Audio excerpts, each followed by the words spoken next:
नमस्कार। BA part प्रथम का द्वितीय प्रश्न पत्र भारतीय समाज, जिसमें आज हम बात करेंगे धर्म पर। इसे प्रस्तुत करता है प्रोफेसर मूलचंद खटीक, श्री प्रताप सिंह बारठ राजकीय महाविद्यालय शाहपुरा, जिला भीलवाड़ा। भारतवर्ष धर्म प्रधान देश रहा है, जिसमें हिंदू धर्म प्राचीनतम है। इसका उद्गम ऋग्वेद से माना जाता है। उस समय यह आर्य धर्म के नाम से जाना जाता था और इसको मानने वाले आर्य कहलाते थे। भौगोलिक दृष्टि से लोकमान्य बाल गंगाधर तिलक की व्याख्या इस पर सटीक बैठती है। आसिंदो सिंधु पर्यंता यस्य भारत भूमिका पितृभू पुण्यभूश्चैव सवे हिंदू रीति स्मृत। अर्थात सिंधु नदी के उद्गम स्थान से लेकर सिंधु हिंद महासागर तक संपूर्ण भारत भूमि, जिसकी पितृभ अर्थात मातृभूमि तथा पुण्यभू पवित्र भूमि है, वह हिंदू कहलाता है और उसका धर्म हिंदू धर्म अथवा हिंदुत्व है।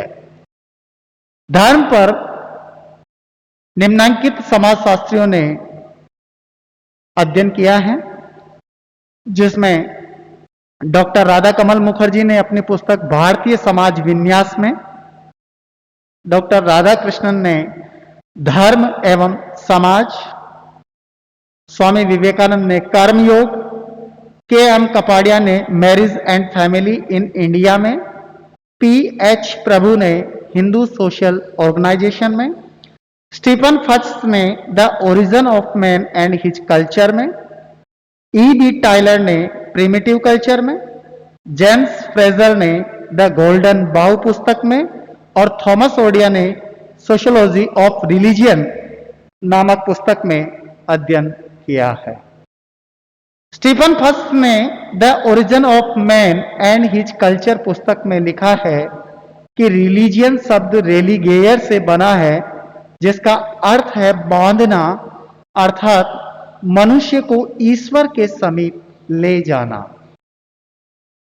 धर्म शब्द की व्युत्पत्ति संस्कृत भाषा के दृ शब्द से मानी जाती है, जिसका अर्थ है धारण करना, अर्थात सभी जीवों के प्रति मन में दया धारण करने को ही धर्म कहा गया है। जैसा कि स्पष्ट है कि सूर्य जो है अग्नि प्रकाश को धारण करता है और पानी का जो है प्रवाह है वो धारण करता है।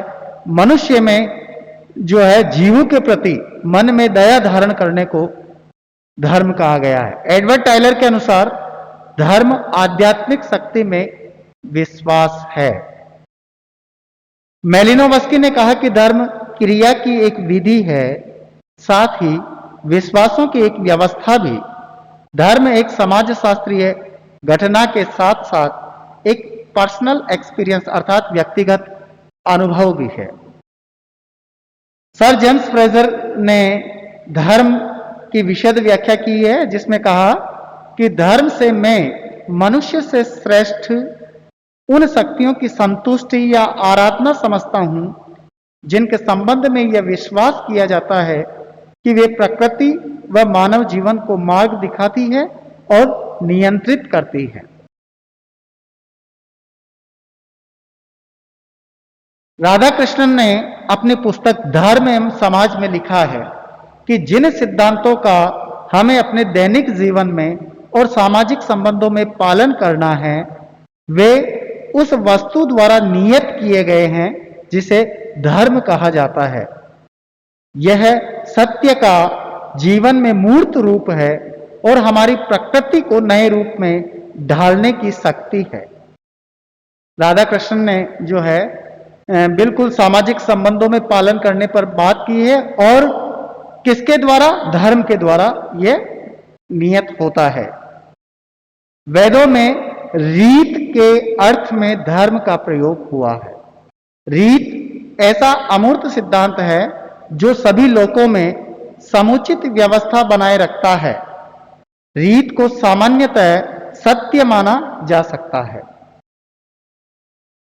यहां पर सारांश रूप में यदि हम बात करें तो धर्म मानव के कर्तव्य का निर्धारण करता है, उसे सत्य की ओर उन्मुख करके उसे उचित एवं अनुचित का बोध कराता है, जिससे वह अपने परिवार, समाज व राष्ट्र के प्रति अपने दायित्वों की पूर्ति कर सके। कहने का तात्पर्य मानव पर सामाजिक नियंत्रण का जो कार्य है वह धर्म करता है, वह नैतिकता की बात बताता है, उसे सद्मार्ग पर ले जाने की बात करता है। सीधी सी बात यदि हम कहें तो आध्यात्मिक शक्ति जो है उस पर व्यक्ति को विश्वास होता है, वही धर्म है। अब यहां पर हिंदू धर्म की बात हम करेंगे, क्योंकि हिंदू धर्म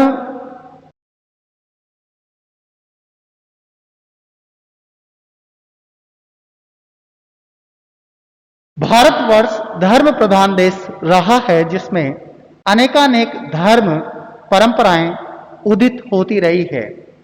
इनमें हिंदू धर्म प्राचीनतम है। इसका उद्गम ऋग्वेद से माना जाता है। उस समय यह आर्य धर्म के नाम से जाना जाता था और इसको मानने वाले आर्य कहलाते थे। लोकमान्य बाल गंगाधर तिलक ने कहा था, आसिंदो सिंधु पर्यंता यस्य भारत भूमिका पितृभु पुण्य भुश्चैव स वे हिंदू रीति स्मृत। अर्थात सिंधु नदी के उद्गम स्थान से लेकर सिंधु हिंद महासागर तक संपूर्ण भारत भूमि जिसकी पितृभू अथवा मातृभूमि तथा पुण्य बहु पवित्र भूमि है, वह हिंदू कहलाता है और उसका धर्म हिंदू धर्म अथवा हिंदुत्व है।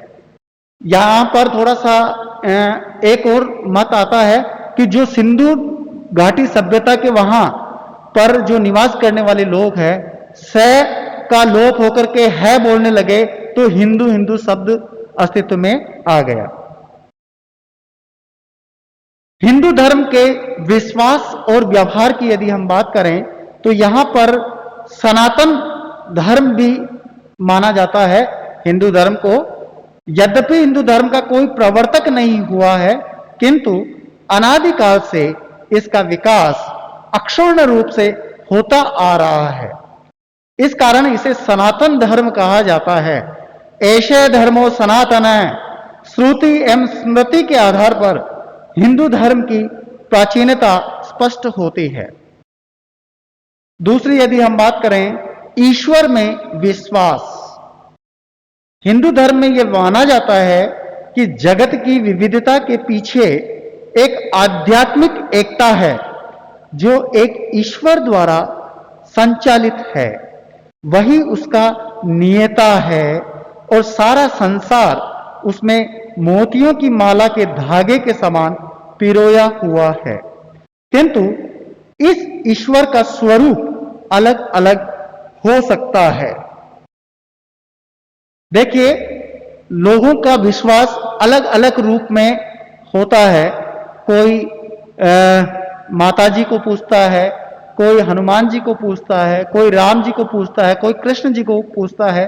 तो यहां पर सभी में विश्वास है। जिस प्रकार नदियां की धाराएं जो है एक धारा के रूप में अलग अलग रूप में बहती है और अंत में समुद्र में मिल जाती है, उसी प्रकार ये जो हिंदू धर्म की जो शाखाएं हैं अंत में एक ही बात, उस सागर रूपी बात होती है, ईश्वर एक है।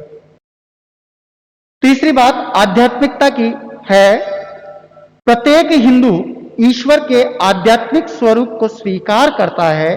सभी को उस परम सत्ता की संपूर्णता पर विश्वास है और यह जगत और इसकी समस्त वस्तुएं उस परम सत्ता की ही अभिव्यक्ति है। यहां पर ईश्वर की आध्यात्मिक शक्ति को स्वीकार किया गया है और वह उस शक्ति के समक्ष नतमस्तक होता है, उसकी पूजा करता है, प्रार्थना करता है और वो सारी जो विश्वास और जगत है उसकी समस्त वस्तुएं वो परम सत्ता की ही अभिव्यक्ति मात्र है। कर्म का सिद्धांत की बात यदि हम कहें, जैसा कि भगवान कृष्ण ने अर्जुन को गीता का उपदेश दिया था महाभारत के युद्ध में, कुरुक्षेत्र में, तो वो संपूर्ण आज भी जो है हिंदू धर्म के लिए कई रूप में मायने रखती है। धर्म ग्रंथ के रूप में गीता को अपनाया गया है। और क्योंकि मनुष्य अपने भाग्य का निर्माता स्वयं है, वह जैसे सद असद कर्म करेगा उसे उसी प्रकार की भूमिका निभानी होगी। यह कर्म का सिद्धांत हिंदुओं को बुरे कर्म करने से रोकता है और सदकर्म को करने की प्रेरणा देता है। जैसा कि कहा गया है, अवश्यमेव भोक्तव्य कृतम कर्म शुभाशुभम, अर्थात हर कोई अपने शुभाशुभ कर्मों का अनिवार्य फल भोगता है। भगवान कृष्ण ने अर्जुन को उपदेश भी दिया था कि जैसा कर्म करोगे तो फल भी आपको वैसा ही मिलेगा। कर्मण्येवाधिकारस्ते मा फलेषु कदाचन।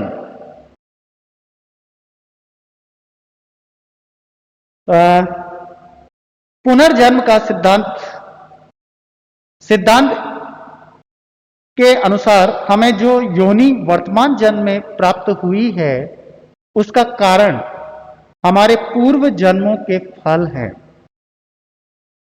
संचित और क्रियमाण कर्मों के फल भोगने के लिए पुनर्जन्म धारण करना आवश्यक है। यह पुनर्जन्म का सिद्धांत प्रत्येक हिंदू को उसके जीवन में आने वाली आपत्तियों को सहन करने की शक्ति भी देता है। यहां पर देखिए कि सदकर्म पर बात कही गई है, कर्म और पुनर्जन्म की बात कही गई है कि आप जैसा कर्म करोगे उसी कर्म के फल स्वरूप आपको योनि किस योनि में आपको जन्म लेना होगा ये उसमें भी डिसाइड करता है। इसलिए व्यक्ति पर यह नियंत्रण स्थापित होता है कि वो नैतिक रूप से सदव्यवहार करे। मोक्ष का सिद्धांत भवसागर से मुक्ति प्राप्त करना ही हिंदू का परम ध्येय है। ऐसा विश्वास है कि सुख दुख, जन्म मृत्यु व भौतिक जगत आदि के चक्र से मुक्त होकर उन्हें ईश्वरीय पूर्णता अवश्य प्राप्त होगी। एक हिंदू इस बात को स्वीकार करता है कि संसार रूपी सागर से मुक्ति प्राप्त करने के लिए जो है और सुख दुख, जन्म मृत्यु और तथा भौतिक जगत से छुटकारा प्राप्त करने के लिए जो है वह मोक्ष प्राप्त करना चाह रहा है। और जो ही उसको मोक्ष प्राप्त होता है तो ईश्वर की पूर्णता उसे प्राप्त होगी और इस अमृतत्व को प्राप्त करना ही मोक्ष है। सातवीं बात यदि हम कहें तो रीत नियम की है। रीत का अर्थ है नैतिक और वैदिक धर्म में रीत को सूर्य, चंद्र आदि प्राकृतिक शक्तियों का नियंता कहा गया है। जैसे जगत के बाह्य पदार्थ सूर्य, चंद्र आदि रीत नियम के आधार पर संचालित होते हैं, उसी प्रकार उसकी आंतरिक व्यवस्था भी रीत के आधार पर टिकी है। अर्थात यह जगत एक नैतिक व्यवस्था में आबद्ध है। यह नैतिक नियम ही धर्म है। रीत का नियम चूंकि नैतिक व्यवस्था का नियम है और यही नैतिक नियम ही धर्म है। आठवीं बात करें वर्णाश्रम व्यवस्था। समाज और व्यक्ति के जीवन को 4 वर्णों एवं 4 आश्रमों में बांटा गया है। वर्ण 4 ब्राह्मण, क्षत्रिय, वैश्य और शूद्र हैं और आश्रम व्यवस्था जो है ब्रह्मचर्य आश्रम, गृहस्थ आश्रम, वानप्रस्थ आश्रम और संन्यास आश्रम की व्यवस्था भी यहां पर देखने को मिलती थी। विविधता में एकता की बात करें, हिंदू धर्म में अनेक संप्रदाय, विचारधाराएं, रीति रिवाज आदि पाए जाते हैं। सभी का दृष्टिकोण पृथक पृथक है। जैसे वेदांती, अद्वैतवादी, सांख्य व न्याय वैषमिक आदि है, किंतु व्यावहारिक रूप से कोई भी ऐसी परंपरा नहीं है जिसकी परिपालना करने के लिए कोई हिंदू बाध्य हो। कहने का मतलब प्रत्येक हिंदू जो है वह स्वतंत्र है, चाहे वह वेद, चाहे अद्वैतवाद, चाहे सांख्य, चाहे न्याय, किसी भी को भी अपना सकता है। और 10वीं बात करें, उदारता। परिस्थितियों से अनुकूलन करने की सामर्थ्य, सहिष्णुता और लचीलेपन की विशेषता के कारण ही यह धर्म अर्थात हिंदू धर्म प्राचीनतम है। विश्व के सभी श्रेष्ठ धर्मों, संतों व महापुरुषों की शिक्षाएं आज भी समादर के साथ यहां स्वीकारी जाती है। हिंदू धर्म को सहिष्णुता व उदारता का अक्षय कोष कहा जा सकता है। इस प्रकार हिंदू धर्म व्यापक, सशक्त, सनातन एवं चिरायु कहा जा सकता है। कहने का तात्पर्य, हिंदू धर्म जो है वह एक ऐसा धर्म है जिसे सनातन धर्म भी कहा जाता है, जो प्राचीन काल से चला आ रहा है। और यह धर्म जो है विविधता में एकता को लिए हुए समाहित है। यद्यपि हिंदू धर्म के भी 3 रूप आते हैं, जिसमें सामान्य धर्म है। सामान्य धर्म के लिए यह कहा जा सकता है कि धृति, क्षमा, दमोस्ते, शोच, मिंद्र, निग्रह, निर्विद्या, सत्यम, क्रोधो, दशकम, धर्म लक्षणम। सामान्य धर्म में यदि बताया गया है। विशिष्ट धर्म में जो है अलग अलग रूप में युग धर्म के रूप में बताया गया है, जिसमें कहा गया है वर्णाश्रम, कुल, राज, गुरु, मित्र युग, यानी वर्ण धर्म, आश्रम धर्म, कुल धर्म और युग धर्म, गुरु धर्म, मित्र धर्म, इस प्रकार इस धर्म की बात कही गई है। और तीसरी बात आती है आपत धर्म, जो आपत्ति के समय अपनाया गया धर्म है, उसे आपत धर्म कहा गया है। आज तक बस इतना ही। बहुत बहुत धन्यवाद।